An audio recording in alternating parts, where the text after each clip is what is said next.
قرآن ہر زمانے کے اوپر اپنی تفسیر کرے گا. سبحان اللہ. یہ کتاب کبھی پرانی نہیں ہوگی. سائنس تو ابھی بہت پیچھے ہے نا، یہ کہ سائنس تو ابھی ان رستوں تک نہیں پہنچی، سائنس تو ابھی یہاں تک نہیں پہنچی کہ اور کائناتیں بھی ہیں. اللہ نے بتایا ہے کہ آسمان کی طرف جانے والے یا انٹر گلیکٹیکل جو آپ کی موومنٹ ہے اس کے لیے ایک رستہ ہے جس کا نام سبابہ ہے. اب یہ تلاش کرنا ہے انسان نے، کیونکہ اللہ نے کہا کہ میں نے زمین اور آسمان تمہارے لیے مسخر کرتی ہیں. یرموک میں جب ہم پھنس گئے اور ہمیں انہوں نے سراؤنڈ کر لیا رومیوں نے، اور ہمیں اپنی موت نظر آنے لگی، تو ہم نے آسمان کی طرف منہ کر کے دعا کی کہ اے محمد کے رب، محمد کی امت کی مدد کر. تو وہ کہتے ہیں میں نے دیکھے کہ آسمان کے دروازے کھلے اور اس میں سے گھڑ سوار نکلے اور 1,00,000 رومیوں کا لشکر بھاگ گیا بغیر کسی ریزن کے. سلطان کے لیے ضروری ہے کہ آپ کے پاس سلطان اور پھر رستے بھی ہوں. سورہ مومنین میں آیت نمبر 17 میں اللہ تعالیٰ نے واضح طور پر کہہ دیا کہ ہم نے تمہارے اوپر 7 رستے بنائے ہیں. اور یقین کریں طریق کا لفظ یوز کیا ہے. اگر آپ سعودی عرب گئے ہیں آپ دیکھیں گے آج بھی وہاں سڑک کے لیے طریق کا لفظ یوز ہوتا ہے. طریق الحجر، طریق الفیصل، طریق الخالد، یہ مکہ میں بورڈ لگے ہوئے ہیں. اور قرآن میں ایگزیکٹ سورہ مومنین کی آیت نمبر 17 میں طریق کا لفظ یوز کیا کہ میں نے تمہارے اوپر 7 راستے بنائے ہیں. پھر اللہ تعالیٰ نے سورہ لقمان کی آیت نمبر 20 میں قسم کھائی ہے کہ مجھے قسم ہے اس آسمان کی جس میں راستے ہیں. اور مولا علی علیہ السلام نے کہا کہ مجھے زمین سے زیادہ آسمان کے راستوں کا علم ہے. واہ واہ واہ واہ. ٹھیک ہے، اب اس کا مطلب ہے یہ راستے ہیں، ان کو ہم نے دریافت کرنا ہے. میں یہی بات کر رہا ہوں. ابو السلام صاحب، یہ جو مولا علی علیہ السلام کا فرمان تھا کہ مجھے زمین سے زیادہ آسمان کے رستوں کا علم ہے، یہ اس وقت یا اس کے بعد تک لوگوں نے اس کو صرف ایسے لیا کہ نالج بہت زیادہ ہے، لیکن اب جب ریسرچ سامنے آ رہی ہے، آپ جیسے لوگ سامنے آ رہے ہیں، تو یہ باتیں اب کلیئر ہو رہی ہیں، دماغ روشن ہو رہا ہے کہ راستے ہیں. دیکھنا سیدنا عبداللہ بن عباس سے لوگوں نے کہا کہ سورہ طلاق کی آیت کو اور کھولیں کے ساتھ آسمان نے، انہوں نے کہا تم کافر ہو جاؤ گے. ٹھیک ہے نا، انہوں نے کہا کافر، انہوں نے کہا تم کیا کہو گے کہ میں نہیں مانتا. اتنی عجیب اور غریب چیزیں ہیں. تو پھر ان سے پوچھا گیا کہ اے ابن عباس، اللہ کے رسول نے تمہیں دعا دی کہ تمہیں طویل قرآن عطا کی، ہم تم سے پوچھ لیتے ہیں جب تم مر جاؤ گے پھر کون کس سے پوچھے گا؟ تو انہوں نے کہا کہ قرآن ہر زمانے کے اوپر اپنی تفسیر کرے گا. سبحان اللہ. یہ کتاب کبھی پرانی نہیں ہوگی. یہ کبھی پرانی نہیں ہوگی. اس میں سے سائنس تو ابھی بہت پیچھے ہے نا، یہ کہ سائنس تو ابھی ان رستوں تک نہیں پہنچی، سائنس تو ابھی یہاں تک نہیں پہنچی کہ اور کائناتیں بھی ہیں. جیسے حضور محمد تمام جہانوں کے لیے بھیجے گئے، اس طرح سے یہ کتاب بھی تمام جہانوں کی کتاب. میری زندگی کا مقصد یہ ہے کہ میں اپنی نوجوان نسل کو یہ بتاؤں کہ یہ کتاب جو ہے یہ جنتر منتر کی، ثواب کی یا دم درود کی کتاب نہیں ہے. It is a utility book, manual of universe ہے. آپ اس کو استعمال کریں. دیکھیں اگر ہمارے کوئی سائنٹسٹ اس پہ کام کریں، وہ سلطان کو دریافت کریں، وہ جو یہ رستے ہیں جو اللہ تعالیٰ نے کہا ہے. اب قسم کھائی اللہ نے کہ مجھے قسم ہے آسمان کی جس میں رستے ہیں. تو اس سے بڑی بات اور کیا ہو سکتی ہے؟ ہم اس پہ بلیو کرتے ہیں کہ یہ رستے ضرور موجود ہیں کہیں نہ کہیں. ٹھیک ہے، اور ہم نے وہ تلاش کرنے ہیں. اور ساتھ ساتھ اللہ نے یہ بھی کہا کہ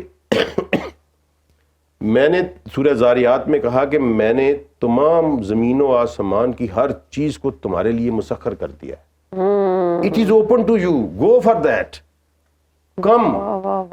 اللہ بار بار بلاتا ہے کہ آؤ اس کو دریافت کرو، پہنچو، یہ میں نے تمہارے لیے بنایا یہ سارا کچھ. اور اس کے بعد اللہ نے ایک بڑا خوبصورت قرآن میں لفظ یوز کیا سبابہ کا. سبابہ اللہ وہ جو آپ کہیں گے سلطان ایکچوئل سبابہ ہے. سبابہ کیا ہے؟ سبابہ آسمان کی طرف جانے والے ایک رستے کا نام ہے. ٹھیک ہے جی. یہ ذوالقرنین کے جو واقعہ ہے سورہ کہف میں، وہاں بھی سبابہ یوز ہوا. اور اس کے علاوہ سورہ صاد میں اللہ تعالیٰ نے کہا کہ یہ سمجھتے ہیں کہ زمین اور آسمان کی بادشاہی ان کے پاس ہے. اگر ان کے پاس ہے تو پھر یہ سبابہ پہ چڑھ کے دکھائیں. اچھا ٹھیک ہے. پھر ایک اور آیت ہے اس میں کہتا ہے، فرعون کہتا ہے حامان کو کہ حامان میرے لیے ایک اونچا ٹاور بناؤ تاکہ میں سبابہ پہ چڑھ کے موسیٰ کے رب کو دیکھ سکوں. اور پھر جب ذوالقرنین کے سفر کا، اس پہ ہم ایک سیپریٹ پروگرام کریں گے سورہ کہف کے اوپر. ٹھیک ہے، مراکلس سورہ اور جدید دور کی سورہ ہے وہ. جی کیا بات ہے. اور وہ جو واقعہ ہے وہی بڑا آپ کو. ذوالقرنین کو جب کہا تو انہوں نے کہا کہ ہم نے اس کو سبابہ عطا کیے ہیں. فاتبع السبابہ پھر وہ ایک سبابہ پہ چلا، ثم فاتبع السبابہ پھر وہ ایک اور سبابہ پہ چلا. تو میننگ دیر بھائی کہ اللہ نے بتایا ہے کہ آسمان کی طرف جانے والے یا انٹر گلیکٹیکل جو آپ کی موومنٹ ہے اس کے لیے ایک رستہ ہے جس کا نام سبابہ ہے. سبابہ ہے. ٹھیک ہے. اب یہ تلاش کرنا ہے انسان نے، کیونکہ اللہ نے کہا کہ میں نے زمین اور آسمان تمہارے لیے مسخر کر دیے ہیں. عبدالسلام صاحب، ابھی قرآن کے راستوں کے بارے میں آپ بتا رہے ہیں، بڑی خوبصورت بات آپ نے کی اور بڑی حیران کر دینے والی بات ہے. تو اب راستے ہیں تو یقیناً دروازے بھی ہوں گے پھر. جی بالکل، یہ کامن سینس کی بات ہے نا. دروازہ ہے تو اگر کوئی راستہ ہے تو وہ کہیں نہ کہیں جاتا ہے، سٹارٹ بھی کہیں سے ہوتا ہے، سٹارٹ بھی ہوتا ہے اور کہیں اس کی ڈیسٹینیشن بھی ہے. تو کیا آسمان میں دروازے بھی ہیں؟ ہاں جی بالکل. تو یہ بڑا واضح طور پر اللہ تعالیٰ نے قرآن پاک میں ایک دفعہ نہیں کئی دفعہ کہہ دیا کہ سورہ اعراف کی آیت نمبر 40 میں اللہ نے کہا کہ یہ لوگ جو میری آیات کو جھٹلاتے ہیں میں ان کے لیے آسمان کے دروازے کبھی نہیں کھولوں گا. سبحان اللہ. میننگ دیر بھائی کے ڈورز ہیں. اس کے بعد سورہ ہجر کی آیت نمبر 14 میں انہوں نے کہا کہ اگر ہم ان پر آسمان کا دروازہ کھول دیں اور یہ اس کے اوپر چڑھ بھی جائیں تو پھر بھی کہیں گے کہ یہ ایک جادو ہے. بے شک. ٹھیک ہے. پھر سورہ قمر کی آیت نمبر 11 میں اللہ نے کہا کہ ہم آسمان کے دروازے کو، ہم نے آسمان کے دروازے کو کھولا اور پانی کا ایک سیلاب، جو سورہ نوح کے سیلاب کا جب ذکر کیا سورہ قمر میں، تو کہا کہ ہم نے آسمان کے دروازوں کو کھولا اور اس میں سے پانی کا سیلاب پھینکا. ٹھیک ہے. اسی طرح سیدنا عبداللہ بن عمر کی ایک حدیث ہے کہ یرموک میں جب ہم پھنس گئے اور ہمیں انہوں نے سراؤنڈ کر لیا رومیوں نے اور ہمیں اپنی موت نظر آنے لگی، تو ہم نے آسمان کی طرف منہ کر کے دعا کی کہ اے محمد کے رب، محمد کی امت کی مدد کر. تو وہ کہتے ہیں میں نے دیکھے کہ آسمان کے دروازے کھلے اور اس میں سے گھڑ سوار نکلے اور 1,00,000 رومیوں کا لشکر بھاگ گیا بغیر کسی ریزن کے. ٹھیک ہے. میننگ دیر بھائی کہ آپ جیسے ہم یہ بھی سنتے ہیں کہ فلاں جنگ میں آسمان سے فرشتے گھوڑوں سمیت آتے ہوئے دکھائی دیے، تو وہ دروازے ہیں.